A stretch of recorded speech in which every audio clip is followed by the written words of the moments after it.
La Escuela Dominical, un tiempo de estudio bíblico y teológico acerca de las grandes doctrinas de la fe histórica del cristianismo. Te invitamos a que te unas a la comunidad que escucha lo que la iglesia ha confesado históricamente y lo compartas con tus familiares y con tus amigos. Estas enseñanzas son impartidas por maestros locales de la Iglesia Reformada Calvary en la ciudad de Santa Marta, Colombia. Bendito Señor que estás en los cielos, queremos darte gracias por el día de hoy. Gracias, Señor, por permitirnos estar en este lugar, en tu iglesia, para poder, Señor, hablar de los asuntos tuyos, para poder aprender acerca de ti, de tu carácter, de tu persona, y poder así, Señor, crecer y fortalecernos, Señor, en esta fe que nos ha traído el don inmerecido de la salvación. Padre, ayúdanos a tener nuestros oídos abiertos, nuestra mente dispuesta y nuestro corazón sensible, Señor, a lo que tú quieras enseñarnos el día de hoy, en la mañana de hoy. Y permite, bendito Dios, que si algo ha de ser de edificación para nosotros, no solamente lo entendamos, sino que lo atesoremos, lo guardemos y lo pongamos por obra, como tu palabra lo enseña. Te damos gracias, Señor, en el nombre de tu Hijo Jesús. Amén. La semana pasada, hermanos, estábamos en el capítulo de la adoración religiosa y del día de reposo, y el hermano Juan David nos estuvo compartiendo de acuerdo al estudio que estamos llevando de la Confesión de Fe de Westminster hasta el párrafo 5 que dice, que habla sobre los elementos de la adoración religiosa, y dice: la lectura de la Biblia con temor piadoso, la sana predicación y el escuchar la palabra conscientemente en obediencia a Dios con entendimiento, fe y reverencia, cantando los salmos con gracia en el corazón, así como también la debida administración y digna recepción de los sacramentos instituidos por Cristo, son todos parte de la normal adoración religiosa a Dios. Además, deben usarse de una manera santa y religiosa en sus diferentes tiempos y oportunidades. Los juramentos religiosos, los votos, los ayunos solemnes y acciones de gracia en ocasiones especiales. Ese fue el último párrafo que se compartió con el hermano Juan David, párrafo 5, que creo que deja bastante claro cuáles son los elementos ordinarios o normales que hacen parte de la adoración religiosa. Quizás esa palabra adoración religiosa se puede entender mejor en nuestro contexto como culto. ¿Qué es lo que hace parte del culto que nosotros hacemos acá? Pues bueno, ahí están los elementos que deben ser indispensables porque son mandados por la Escritura. De ahí es que se entiende que son elementos ordinarios, porque la Escritura los manda: la lectura de la Biblia, la predicación de la palabra, la administración de los sacramentos, el cantar salmos. Eso hace parte de la adoración religiosa al Señor, de la normal adoración religiosa al Señor. Puntualmente deja claro también este párrafo que lo que son los juramentos religiosos, lo que son los votos, los ayunos y las acciones de gracias se deben dejar para ocasiones especiales. Entonces, creo que se compartía la semana pasada con el hermano razones de la pertinencia del ayuno en los tiempos, digamos, en los que nosotros estamos, pero aquí también nos deja claro este párrafo a la luz de la Escritura, que por más que no existe en la Biblia tal mandato, digamos, a que el ayuno haga parte del culto ordinario que nosotros tenemos, sino que por el contrario, el ayuno puede ser bien voluntario de cada uno y debe específicamente dedicarse a una ocasión especial. En este caso, se ayuna cuando hay alguna razón que así lo disponga para quebrantar la carne y dedicar ese tiempo al crecimiento específicamente espiritual de la persona que se está dedicando a ayunar, si así lo decide. Igualmente las acciones de gracias, como dice el párrafo, ¿sí? No es que sea un elemento que haga parte del servicio ordinario, sin embargo, no quiere decir que en algún momento no se pueda tener un espacio para dar gracias al Señor, para testificar de lo que el Señor ha hecho. Y aquí tradicionalmente, incluso en diciembre, tenemos un domingo específicamente donde dedicamos, o un espacio por lo menos, donde dedicamos a tener acción de gracias. Y agradecemos al Señor y tenemos testimonios de lo que el Señor ha hecho. Pero eso es algo extraordinario. Los elementos prescritos sobre la adoración verdadera, que son la prédica, la prédica de la palabra, el cantar salmos y la administración de los sacramentos, son los medios ordinarios. Ahora, el párrafo 6, el párrafo 5 nos estaba hablando de los elementos de la adoración, del culto. Ahora el párrafo 6 nos va a tocar otro tema y hace referencia entonces al lugar o la circunstancia de esa adoración. Los elementos en el párrafo 5, miremos el párrafo 6. Entonces, actualmente, bajo el Evangelio, ni la oración, ni ninguna otra parte de la adoración religiosa están atadas a algún lugar, ni son más aceptables según el lugar donde se realizan o hacia el cual se dirigen, pues Dios debe ser adorado en todo lugar, en espíritu y en verdad, diariamente, tanto privadamente, en las familias y en lo secreto, cada uno por sí mismo, así también mucho más solemnemente en las reuniones públicas, las cuales no deben abandonarse u olvidarse voluntariamente o por descuido, pues Dios por medio de su palabra o providencia nos llama a ellas. Entonces, entendemos que la adoración que nosotros le debemos a Dios no está ligada a algún sitio específico, como dice el autor, como si algún sitio hiciera más santa la adoración que otro. Si yo adoro aquí de pronto en la iglesia, esta adoración cuenta más para Dios porque este lugar es santo, que si yo lo hago en mi casa, por ejemplo.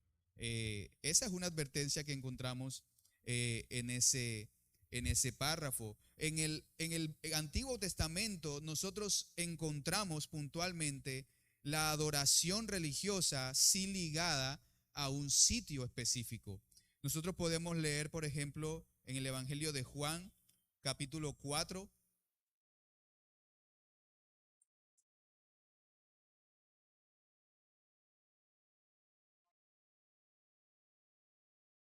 Juan 4:21, en el pasaje donde Jesús habla con la mujer samaritana y le dice: Jesús, mujer, cree lo que te digo, la hora viene cuando ni en este monte ni en Jerusalén adorarán ustedes al Padre. Ustedes adoran lo que no conocen. Nosotros adoramos lo que conocemos, porque la salvación viene de los judíos, pero la hora viene y ahora es cuando los verdaderos adoradores adorarán al Padre en espíritu y en verdad, porque ciertamente a los tales el Padre busca que le adoren. Entonces, ahí vemos Jesús de alguna manera refutando una idea que tenía esta mujer en Samaria acerca de dónde era que se debía adorar al Señor. Desde la división de los reinos, entendemos que el reino del norte cambió los lugares también donde el pueblo debía subir a adorar a sus dioses, porque no era propiamente a Jehová, aunque dijeran que si adoran a esta estatua están adorando a Jehová, pero no era Jehová a quien adoraban. Pero desde ese momento se cambió el sitio de la adoración de Israel, específicamente del reino del norte, y esta mujer y este pueblo samaritano había entendido y había durante mucho tiempo pensado que había un sitio específico para la adoración, y el Señor Jesús aquí le está diciendo: no, ni acá va a llegar un momento donde no va a ser así como ustedes lo están entendiendo. Si nosotros nos remontamos al Antiguo Testamento, también vemos que en Daniel puntualmente hay un mandato, un edicto de adorar al emperador, al rey de ese momento, y en el capítulo 6, en el versículo 10, vemos que Daniel se entera de que el documento, que el edicto está firmado, donde condena a cualquiera que se niegue a adorar, pues, a adorar a este rey. Dice el versículo 10: cuando Daniel supo que había sido firmado el documento, entró en su casa, en su aposento superior tenía ventanas abiertas en dirección a Jerusalén, y como solía hacerlo antes, continuó arrodillándose 3 veces al día, orando y dando gracias delante de su Dios. Estaba haciendo exactamente lo que le estaba prohibiendo el edicto, pero el detalle que hay acá es que la costumbre era dirigirse hacia un sitio, o sea, dirigir la mirada hacia un sitio, como si pusiéramos acá, no sé, es más aceptable a Dios si oramos hacia una ciudad específica, hacia la dirección de una ciudad específica, o hacia el norte. Vamos a orar mirando hacia el norte, en dirección al norte, y así suelen entenderlo aún el día de hoy muchas religiones, pero específicamente en el Antiguo Testamento era así. Parecía que todo estaba circunscrito a un lugar y a una dirección específica cuando no te encontrabas en el lugar de la adoración, que es el caso de Daniel, que no se encontraba directamente en Jerusalén, pero entendía que debía direccionarse hacia allá para que su oración fuese específicamente recibida por el Señor. Entendemos en el Nuevo Testamento que no es así para nosotros de este lado de la historia de la redención. Ahora, de alguna manera entendemos que en el Antiguo Testamento el Señor ha estado lidiando con su pueblo sobre cómo morar en medio de él, cómo morar en medio del pueblo. Señor crea a Adán y crea a Eva y pone a Adán en el huerto del Edén, donde había una perfecta comunión del hombre con Dios. Y esa comunión es inmediatamente quebrantada, quebrada, interrumpida, cortada por el pecado que entra. Y entonces es necesario que el hombre salga expulsado del jardín del Edén. Se corta la comunión con Dios, pero Dios ya de antemano había decretado y había dispuesto medios para poder acercarse cada vez más al hombre. Y eso es lo que vemos por lo menos en los primeros 5 libros de la Biblia. Dios empieza a llamar a un hombre, a Abraham específicamente, empieza a hacer pacto con ese hombre, empieza a darle promesas, empieza a darle profecías acerca de lo que iba a pasar con su vida, y acerca de cómo de él, de su simiente, iban a ser benditas todas las naciones de la tierra, perdón. Luego vemos en el libro de Éxodo, cuando el pueblo de Israel sale de Egipto, cómo el Señor empieza a organizar al pueblo de Israel cuando están en esa itinerancia en el desierto, para que construyan primero un tabernáculo, una tienda en este caso, que iba a ser removible y armable y desarmable más bien. Y el Señor da instrucciones de cómo se arma, de cómo se desarma, de quién la carga, quién carga esto, quién lleva lo otro, y cómo se organizan alrededor. Y cada vez que el Señor da estas instrucciones, pareciera la instrucción va encaminada a que los más consagrados están más cerca del templo y los menos consagrados están un poco más alejados del templo, porque el templo representaba, o el tabernáculo en este caso representaba, la presencia misma de Dios habitando en medio de su pueblo. Entonces la religión judía, entendida a la luz del Antiguo Testamento, era muy centrada en el templo, muy centrada en el templo, tanto así que una vez que Israel llega a la tierra prometida, lo que sueña el salmista David el rey David lo que sueña es con hacerle una casa al Señor, pero el Señor no lo permite hacerlo a él, sino que finalmente termina construyéndola su hijo Salomón. Y fue en este lugar donde, y vemos la repartición de los lugares del templo que Dios manda a Salomón a construir, que está diseñado de la misma manera para que la presencia de Dios sea la que habite en ese lugar. Y tanto así que hay un lugar santo y un lugar santísimo a donde no tenían acceso todos, sino que solamente una persona tenía acceso a ese lugar santísimo. Pero nosotros entendemos en el Nuevo Testamento, según lo que nos declaran las Escrituras, que cuando el Señor Jesús murió en la cruz del Calvario, el velo que separaba el lugar santo del lugar santísimo fue roto, se rompió, de modo que ya no se necesita un mediador, en este caso el sumo sacerdote, para que entre a expiar nuestros pecados en ese lugar santísimo, sino que por el contrario, por el sacrificio del Señor Jesucristo, todos podemos entrar. Ya no necesitamos a Moisés como mediador entre el pueblo de Israel y Dios, sino que tenemos un mejor mediador, que es el Señor Jesucristo. Y por tanto nosotros podemos acercarnos al lugar santísimo en oración todo el tiempo. todo el tiempo. Por lo tanto, de este lado de la redención, nuestra adoración no está limitada a un lugar, no está limitada a un sitio específico. Nosotros no tenemos que orar mirando hacia Jerusalén. Nosotros no tenemos, yo digo que queda para allá, no sé para dónde queda. Nosotros no tenemos que orar específicamente, no sé, teniendo en cuenta algún sitio santo al que debemos apuntar con nuestra dirección. Sin embargo, sí entendemos que nuestra adoración la manda el Señor. Debe ser constante nuestra adoración. Entonces no está ligada a ningún lugar. No significa entonces que, como lo decíamos al inicio, que el estar aquí en la iglesia hoy domingo hace que nuestra adoración hoy sea más importante que la adoración que debemos darle al Señor mañana, por ejemplo, o la adoración que debemos darle al Señor luego de que salgamos de este lugar. Entonces, de alguna manera entendemos que los elementos de la adoración son dados por Dios y no se deja lugar al criterio humano para decidir. Es decir, lo que el Señor instituyó como criterio divino, como elemento de la adoración, la predicación de la palabra, la oración, la administración de los sacramentos, los cantos con himnos y salmos, esos elementos fueron prescritos por Dios, no por hombre. Y no hay lugar, digamos, a que el hombre intervenga en medio de esos elementos y diga, vamos a hacer esto o aquello, porque nos parece a nosotros que puede ser más efectivo para, no sé, atraer a más personas. Sin embargo, en cuanto a las circunstancias de la adoración que hacen referencia al sitio de adoración, al lugar de adoración, allí no hay una prescripción clara, solamente sabemos que no hay un sitio específico. Sabemos que no hay un sitio específico para adorar.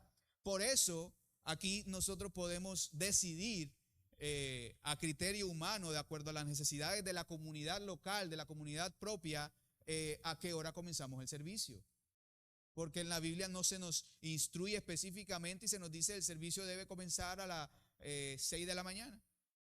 No, nosotros podemos decir entonces, ok, de acuerdo a... De hecho, el servicio antes comenzaba más tarde, ¿no? Me parece a mí que en algún momento comenzaba como más tarde. Pero entonces nos reunimos a las 8 de la mañana. Usted va a ver otra congregación que dice, no, nuestro servicio comienza a las 10 de la mañana. Hay congregaciones que lo comienzan a esa hora. Hay otras congregaciones que tienen dos servicios y tienen un servicio que comienza a las 6 de la mañana y otro que comienza a las 9 de la mañana. ¿Están ellos quebrantando algún mandato divino o alguna instrucción dada en la Biblia por Dios? No, ninguno. Ese es un criterio humano que queda a libertad en este caso. Entonces, hay algunas circunstancias concernientes a la adoración a Dios y al gobierno de la iglesia que deben ordenarse, según dice acá, conforme a la luz de la naturaleza y de la prudencia cristiana según las reglas generales de la Biblia, las cuales siempre han de ser obedecidas. No sé si que dice que deben gobernarse según la prudencia cristiana. No sé si ustedes se acuerdan del tiempo de pandemia. En el tiempo de pandemia nosotros tuvimos un tiempo cerrados. Este sitio físicamente. No podíamos venir acá el domingo a adorar, como diríamos.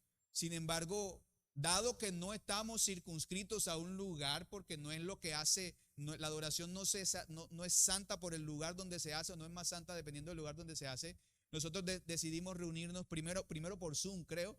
Tuvimos una serie de servicios por Zoom y luego empezamos a transmitir los servicios por YouTube y cada uno se reunía en su casa. Cada uno se reunía en su casa. Y yo creo que ahí tuvimos más variaciones también de horas. A veces eran a las 9, a veces eran a las 8, a veces era más tarde, 10:30. Pero había una circunstancia específica que por prudencia y por acatamiento de las leyes y de las órdenes de ese momento, nosotros no podíamos venir a este lugar. Después, cuando empezaron a abrir los lugares, aquí fue necesario poner 2 servicios con 2 horarios diferentes, porque no podíamos tener la iglesia llena con las personas porque no se podía sentar uno al lado del otro. Y entonces teníamos que venir con tapabocas y había la mitad de las sillas, había mucho menos que la mitad de las sillas dispuestas, había más espacio entre sillas, había una señalización en el piso y aquí veníamos en 2 tandas a cantar y a adorar al Señor. Una parte venía inicialmente, otra parte venía después. Pero de acuerdo a la prudencia de ese momento, así se hacía y así se hizo. Entonces, son circunstancias que se modifican de acuerdo al orden y a la sociedad, digamos, en la que estamos. En ese momento nuestra sociedad estaba pasando por una circunstancia muy específica, muy especial, y eso fue un tema de debate también, si era lícito, si era igual, pues, en ese momento, la adoración que dábamos desde nuestras casas, conectados a un servicio en línea, que la que hacíamos acá. ¿Cuáles son entonces esas circunstancias que quedan a criterio humano? Ya lo estábamos diciendo. La hora en la que nos reunimos, el lugar también es una circunstancia de criterio humano. Es decir, no significa que siempre la iglesia reformada Calvary debe reunirse en este lugar, porque este lugar es el que el Señor entregó a esta iglesia como santo y donde la presencia del Señor se mueve y el Espíritu Santo se derrama sobre cada persona. No. El día de mañana, por necesidad de pronto de número de personas que asisten a la congregación, pueda ser necesario congregarnos en un lugar más amplio. No sé, por una ocasión especial pueda ser necesario que nos movamos a un lugar más de mayor amplitud, donde haya mayor comodidad para nosotros. No sé, un ejemplo, y eso no hace que aquel lugar sea menos santo que este. No hay un lugar específico. La duración del servicio también es un criterio humano. Ahora, la duración de los elementos del servicio, ahí sí yo creo que ahí debe haber un consenso. Por ejemplo, de que porque hay iglesias a veces donde uno va y las canciones se demoran 1 hora y media y la prédica se demora 30 minutos. Y entonces yo pienso ahí que sí hay como un desbalance, porque a través de la predicación del evangelio del Señor Jesucristo es que los corazones pueden ser cambiados. Y entendemos que muchos de esos lugares ni siquiera se canta el evangelio, sino que se canta para exacerbar las emociones del corazón humano. Y entonces deja claro esa circunstancia, cuál es la prioridad de esas personas. La prioridad no es entonces predicar el evangelio, sino tocar el corazón emocionalmente. Hay un cambio en ese momento, hay quizás una leve sensación de cambio en ese momento, pero una vez que se acaba el servicio es muy normal y es muy probable que se olvide de lo que sucedió en ese momento, porque lo que se tocó fue la emoción. Sin embargo, la palabra del Señor, el evangelio del Señor predicado, la palabra del Señor siendo leída, es la que puede tocar y penetrar en lo más profundo del ser humano. Difícilmente o imposible que una persona que ha sido tocada por la palabra del Señor, siendo expuesta, siendo leída, salga de ese lugar, que haya experimentado ese toque profundo en las coyunturas y en los tuétanos, como dice la Biblia, salga del lugar y se olvide, y sea un cambio que quede solamente en lo efímero del momento, sino que va a perdurar. Por eso debe ser de mayor duración, obviamente, la exposición de la palabra del Señor. Sin embargo, la duración del servicio en general no está establecida en la Escritura tampoco. Entonces es algo que queda a criterio humano.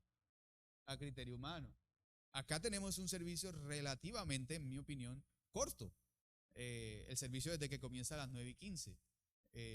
Tenemos un servicio relativamente corto. Hay otras congregaciones que tienen un servicio más largo. Sin embargo, si tomamos en cuenta que comenzamos a las 8, pues ya ahí se nos hace un poquito más largo. Y sin embargo es corto en comparación a otros lugares donde he estado. Entonces estas cosas no han sido reguladas por Dios, sino que la iglesia con sus gobernantes y en su asamblea las va a determinar. De modo que creo que queda claro ese punto 6. ¿Sí? Pasemos entonces al punto 7, que ya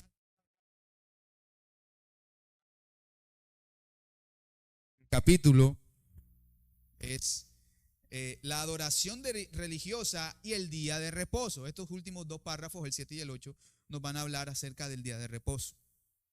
Entonces dice el capítulo 7, o el párrafo 7, perdón. Así es como la ley de la naturaleza, así como es ley de la naturaleza, que en general una debida proporción de tiempo sea separada para la adoración a Dios, así también en su palabra, mediante un mandamiento positivo, moral y perpetuo que obliga a todo ser humano en todos los tiempos, Dios ha establecido específicamente un día de cada 7 para reposo, para ser guardado santo para Él desde el principio del mundo hasta la resurrección de Cristo.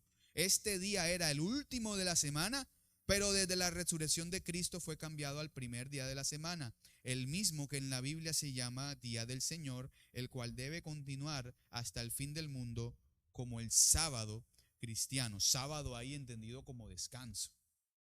Sabbat, o no sé cómo se pronunciará en hebreo.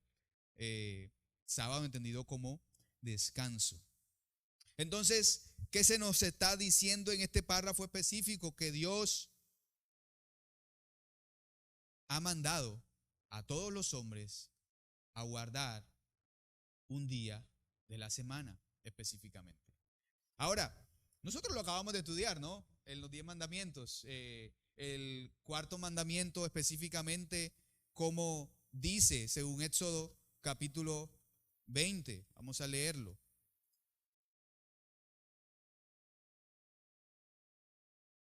Versículo 8 dice: acuérdate del día de reposo para santificarlo. Y sigue diciendo: 6 días trabajarás y harás toda tu obra, pero el séptimo día es día de reposo para el Señor tu Dios. No harás en él trabajo alguno, tú,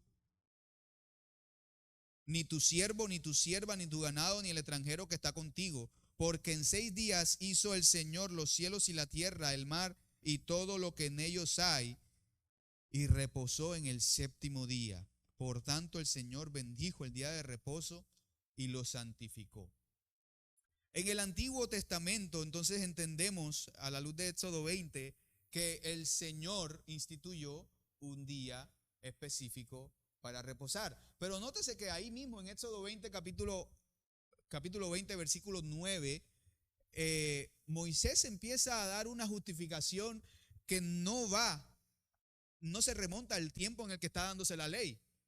La justificación que está dando Moisés aquí específicamente se remonta a Génesis. Se remonta al libro de Génesis, porque otras personas pudieran decir que como está dado en el tiempo del pueblo de Israel en medio del desierto, ese mandato no hace parte ni siquiera de la ley moral, sino de la ley ceremonial. Entonces, por lo tanto, nosotros no estamos sujetos a ese mandamiento. Eso es una posición que existe. Pero en Génesis 2 nosotros vemos que fue el mismo Señor el que instituyó ese mandato. En Génesis 2, versículo 2 dice: en el séptimo día ya Dios había completado la obra que había estado haciendo y reposó en el día séptimo de toda la obra que había hecho. Dios bendijo el séptimo día y lo santificó, porque en él reposó de toda la obra que él había hecho, había creado y hecho. O sea, el día de reposo fue instituido por Dios desde el momento mismo de la creación. Simplemente lo que hizo fue ratificárselo a Moisés una vez que la ley fue dada. Y nuevamente, este es un mandamiento que hace parte de la ley moral, más no de la ley ceremonial. Lo estudiamos en los 10 mandamientos. Es el cuarto mandamiento de la ley moral. De modo que es algo que tiene la misma categoría de los mandamientos como no matar, de mandamientos como no hurtar, de mandamientos como no tener dioses ajenos delante de él. Está en la misma categoría. Por tanto, entendemos que este mandamiento nos atañe a nosotros. Ahora, la discusión que surge en torno a este día de reposo es cuándo entonces debe ser este día de reposo, porque los judíos solían guardar el sábado, y por eso tenemos nosotros esa palabra sábado es de origen hebreo para nosotros en el español. Sábado viene de Shabbat, que es lo que ellos llamaban reposo o día de reposo. Y era el sábado, es el sábado el día que incluso muchos judíos en la actualidad guardan como día de reposo y observan de acuerdo a la ley. Pero entonces, desde el Nuevo Testamento hacia acá, desde la resurrección de Cristo específicamente hacia acá, no se ha guardado el día de reposo como el día sábado, sino que se ha trasladado al día domingo. ¿Por qué?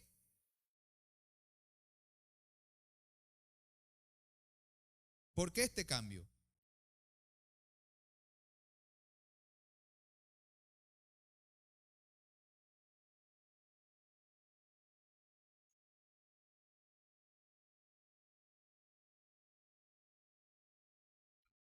Estoy buscando un pasaje acá. Permítame un segundo.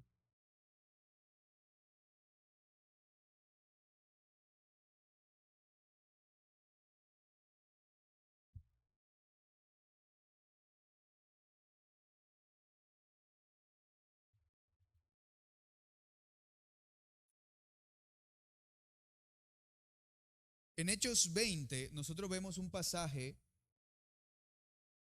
en donde se nos ilustra que ya la costumbre de los apóstoles en el tiempo inmediato a la resurrección de Cristo era puntualmente reunirse el primer día de la semana y no el último. ¿Sí? Ahí toca hacer un ajuste mental, porque muchas veces vemos el domingo como el último día de la semana, pero el domingo es el primer día de la semana. El sábado es el séptimo día, y por eso es el día que guardan los judíos. El primer día de la semana, dice Hechos 20, versículo 7, cuando estábamos reunidos para partir el pan, Pablo les hablaba pensando salir al día siguiente y prolongó su discurso hasta la medianoche. El primer día de la semana, cuando estábamos reunidos para partir el pan, un suceso que el Señor instituyó para hacerse cuando la iglesia se reunía junta, cuando la asamblea de los santos estaba junta. Y vemos que ¿cuándo sucedió eso? El primer día de la semana. El primer día de la semana. Ahora, hay más textos que soportan esta costumbre apostólica, si se quiere, de reunirse el primer día de la semana. Por ejemplo, en 1 Corintios, Pablo nuevamente en el capítulo 16, versículo 2 dice, en capítulo 16, versículo 1, ahora bien, en cuanto a la ofrenda para los santos, hagan ustedes también como instruía las iglesias de Galacia, que el primer día de la semana cada uno de ustedes aparte y guarde según haya prosperado, para que cuando yo vaya no se recojan entonces ofrendas. Pablo está hablando del primer día de la semana como el día en el que esa iglesia o ese grupo de hermanos acostumbraba a reunirse semanalmente. Desde el momento de la resurrección del Señor Jesucristo, el día que se toma para reunión y para observar, para guardar como santo, es el primer día de la semana. El primer día de la semana y no el séptimo en este caso. El primer día de la semana cada uno de ustedes aparte y guarde según haya prosperado, dice Pablo. Ahora, recordemos en Génesis, ¿qué era lo que Dios había terminado cuando decidió descansar? ¿Qué fue lo que Dios había terminado? La creación. La creación, eso fue lo que Dios había terminado en Génesis cuando leímos ahí Génesis 2. Que Dios descansa en el séptimo día de toda la obra que había hecho y lo santificó, y santificó ese día. ¿Qué entendemos nosotros que el Señor Jesucristo hizo en la cruz del Calvario? El Señor Jesucristo murió en la cruz, fue sepultado y resucitó al tercer día, es decir, el primer día de la semana resucitó el Señor Jesucristo de entre los muertos, como terminando ese día su obra redentora.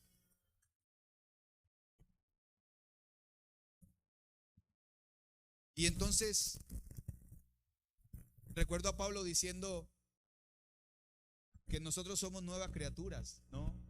En la obra de redención a nosotros se nos da la categoría de nueva creación, nueva criatura. Por tanto, tiene sentido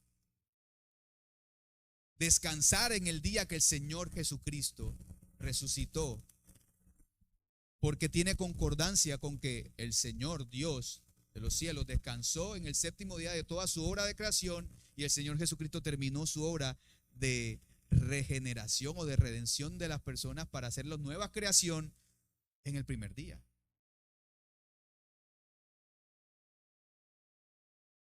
En el primer día de la semana.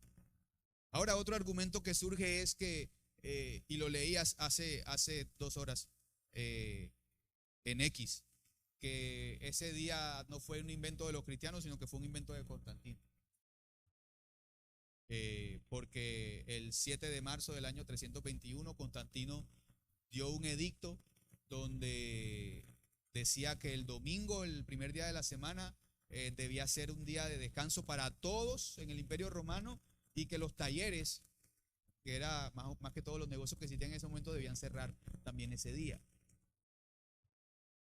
Pero hasta ahí queda el argumento. De hecho, hay un artículo de la BBC donde se nos dice, donde ellos afirman tajantemente que fue Constantino el que instituyó el domingo como día de descanso. Pero nosotros ya lo leímos en las Escrituras, desde Hechos, desde Primera de Corintios, ya Pablo estaba dejando claro que la costumbre de la iglesia era reunirse el primer día de la semana. O sea que es muchísimo antes del año 321 cuando esto sucede, muchísimo antes de ese año. El domingo como tal, de hecho se le llamó domingo porque como 100 años antes de esto, de que Constantino declarara este día como día de descanso, un emperador romano también decidió elevar a Dios a una deidad pagana que tenían los romanos, que se llamaba el Sol Invicto, algo así, Sol Invicto, y ese era el día que escogieron para esa deidad, fue el domingo también. Y esta deidad era adorada específicamente por los círculos altos, los círculos de más dinero que circulaban en Roma. Así que habían 2 razones por lo menos realmente para que Constantino tomara ese día específicamente como día de descanso. Ese día no solamente era el día en que los cristianos, fue a la que Constantino se adherió, no sabemos si auténtica o no auténticamente, pero ese día fue el día en que los cristianos solían reunirse, y más bien eso refuerza la idea de que ese era el día que los cristianos se reunían, porque Constantino sabía que era el día que los cristianos descansaban de toda su labor y dedicaban a adorar a su Dios.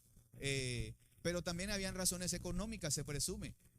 Al ser el día en el que las altas esferas de la sociedad romana dedicaban para adorar a su Dios pagano, entonces también había una intención, se presume, de consagrarse con estas otras partes de la sociedad. Y también era el día de pago usualmente. Se pagaba semanalmente y el día de pago era el domingo. De hecho, en latín, domingo viene de dominus, que significa Señor. Sí. Entonces el domingo es el día del Señor. Ya no le llamamos día de reposo, sino día del Señor, domingo. El día del Señor. ¿Por qué el día del Señor? Porque fue el día que el Señor Jesucristo resucitó entre los muertos.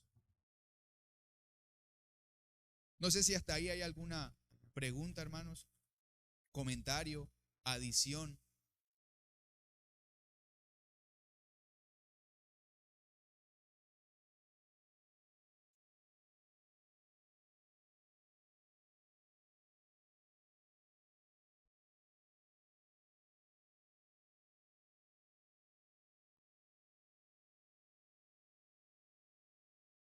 Por allá van a hacer un comentario. Sí, estaba pensando en la primera parte de la enseñanza, cuando se habla de que, si bien es cierto que estamos llamados a adorar a Dios en cualquier lugar, porque la palabra de Dios dice que debemos adorar a Dios en espíritu y en verdad, hablando pues de la adoración privada.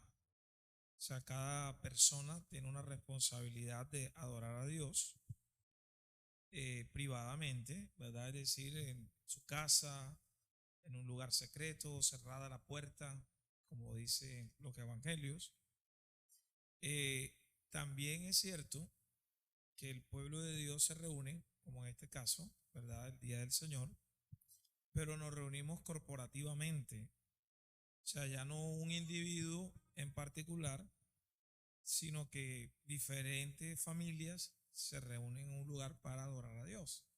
Entonces quería como, o sea, resaltar, ¿verdad?, esas dos ideas de que tanto la adoración privada es importante como la adoración corporativa.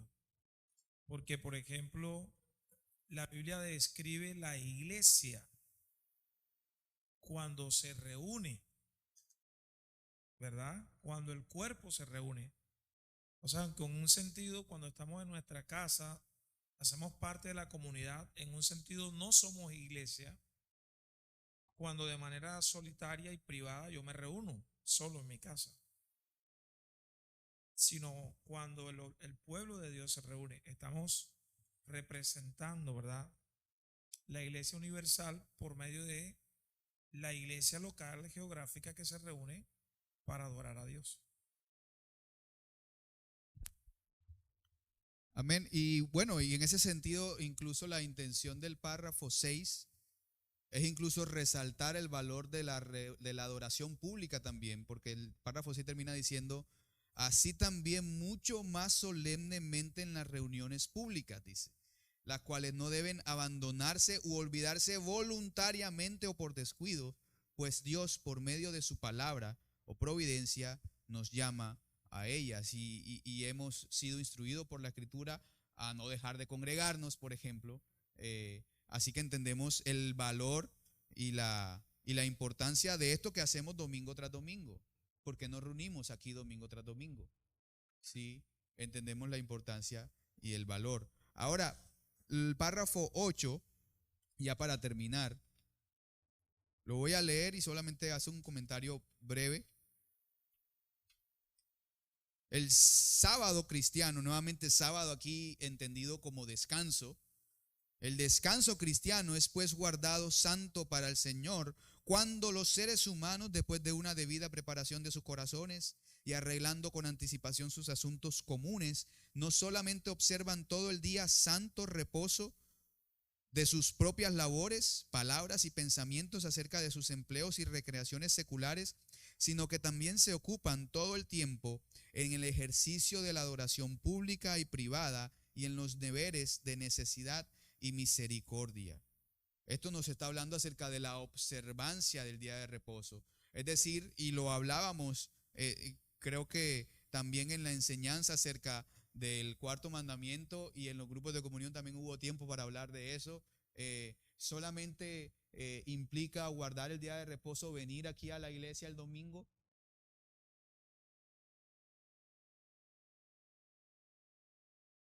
No, ¿cierto?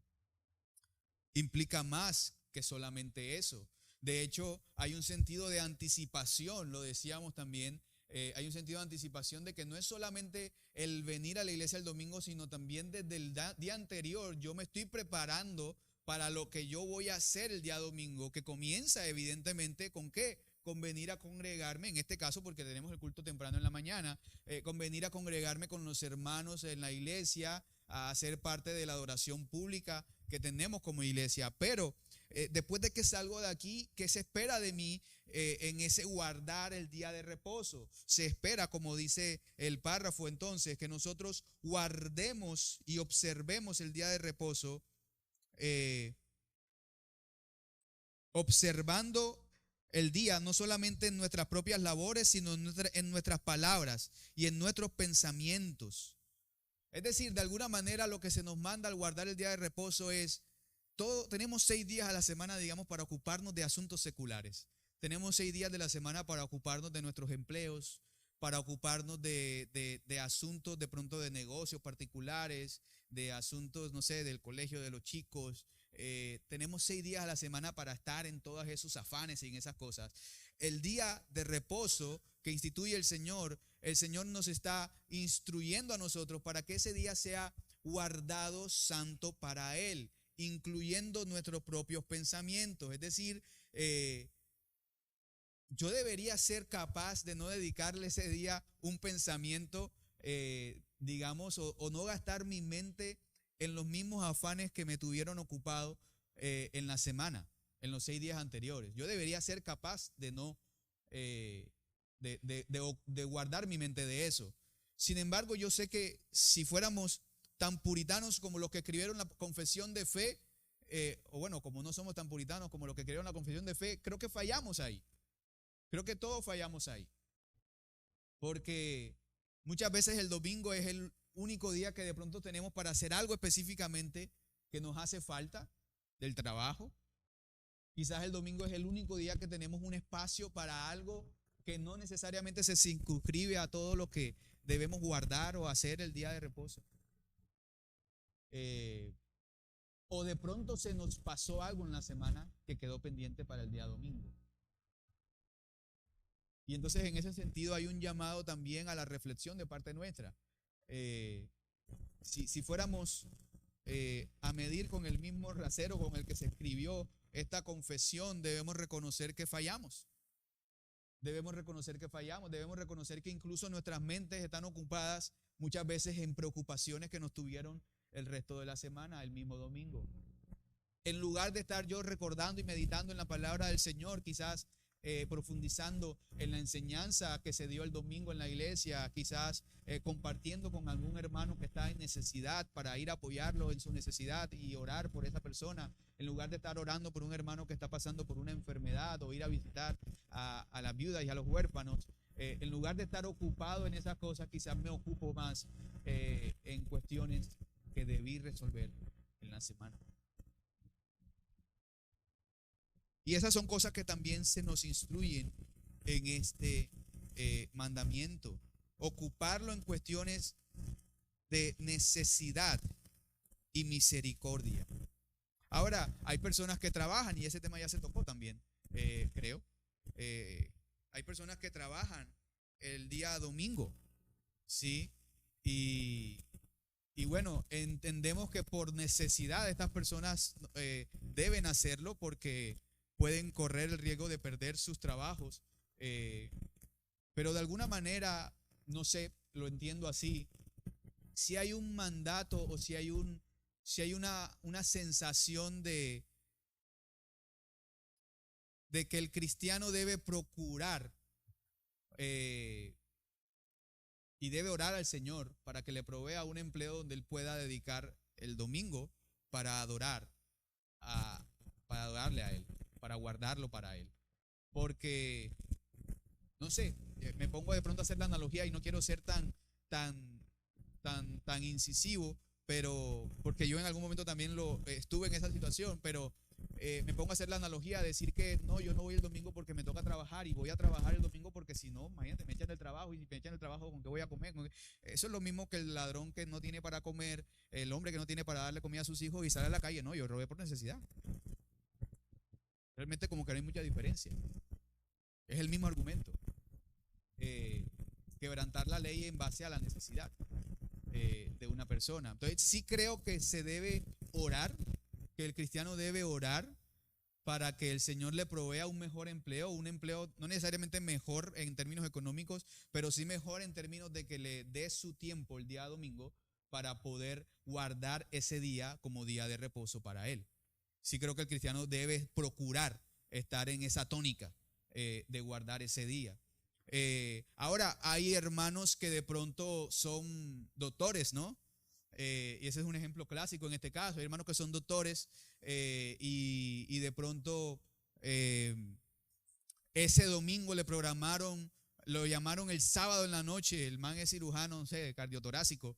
Lo llamaron el sábado en la noche y le dijeron: tenemos un paciente con herida abierta en el no sé qué, hay que operarlo mañana a primera hora, no sé qué, porque si no se muere. El hombre que es cristiano no va a decir: no, yo no voy porque ese es el día de reposo. Sí, ese médico tiene que ir porque ahí hay una cuestión de vida o muerte y por misericordia debe hacerlo. El mismo Señor Jesús curaba y sanaba en el día de reposo y los judíos y los fariseos se enojaban por eso. Y fue el Señor Jesús el que instruyó justamente que esas cuestiones de misericordia se podían hacer ese día de reposo. Amén. No sé si hay algún comentario, hermano, porque creo que ya no tengo tiempo.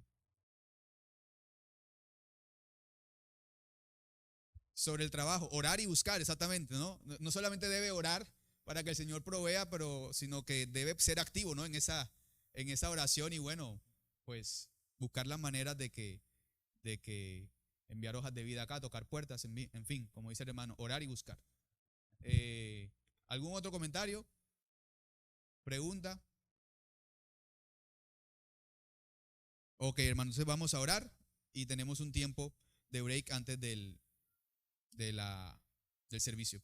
Señor, te damos gracias nuevamente por este tiempo que tú nos regalaste, Señor, en el que podemos o hemos podido, Señor, estudiar a la luz de tu palabra y a la luz también de lo que otras personas han entendido tras un largo y cuidadoso estudio de tu palabra que tú mandas, Señor, a hacer, Padre. Y debemos, Señor, ser honestos y ser sinceros en que muchas veces, Padre, pasamos por alto la importancia, Señor, de guardar tu día. Muchas veces pasamos por alto, Señor, nuestro deber como cristianos al que tú nos mandas, Señor, de observar el día de reposo, no observar unas horas de reposo, sino observar el día entero, de desconectarnos de alguna manera de nuestras labores cotidianas, de los afanes, Señor, que hemos mantenido durante el resto de la semana y de centrarnos ese día única y exclusivamente a la adoración y a la oración y a alabarte y adorarte a ti a través incluso de las obras de necesidad y misericordia que podamos hacer. Olvidamos, Señor, que debemos hacer eso y muchas veces nos dejamos, Señor, ocupar nuestros pensamientos, nuestro tiempo e incluso nuestras palabras, Señor, por cosas que también nos tuvieron ocupados en la semana y que aún el domingo no queremos soltar. Padre, te pedimos perdón por eso y queremos, Señor, que tú nos ayudes, Padre, porque cumplirlo a cabalidad es difícil, pero ayúdanos, Señor, comenzando hoy que es tu día, hoy es el día del Señor. Padre, ayúdanos incluso en el momento en el que salgamos de acá, Señor, a tener nuestra mente fija, Señor, en que nuestro propósito hoy sea guardar este día santo para ti. Que nuestras palabras, Señor, sean siempre de edificación para otra persona, buscando quizás extender el evangelio a otra persona o explicar el evangelio o hablar del evangelio, meditar en lo que tú nos enseñes en la mañana de hoy, Señor, a través de los cantos y de la predicación de tu palabra, que podamos meditar, que podamos pensar, que podamos ocupar nuestra mente, Señor, en guardar este día santo para ti, que podamos dedicarlo a la lectura de la palabra, a el estudio de alguna doctrina quizás que nos haga crecer y fortalecernos espiritualmente, pero que podamos enfocarnos en este día, Señor, solamente en ti y no en nosotros, no en nuestros afanes, no en nuestras preocupaciones. Te damos gracias nuevamente, Señor, en el nombre de Jesús. Amén. Gracias por acompañarnos en este episodio de la Escuela Dominical. Esta iniciativa nace de la necesidad de enseñar todo el consejo de Dios y fortalecer nuestra fe a través de su palabra. Te invitamos a seguirnos en nuestras redes sociales y a visitar nuestra página web en www.iglesiacalvary.co para más recursos y contenido edificante. Tu apoyo es fundamental para que podamos continuar con esta misión. Hasta la próxima y que Dios te bendiga.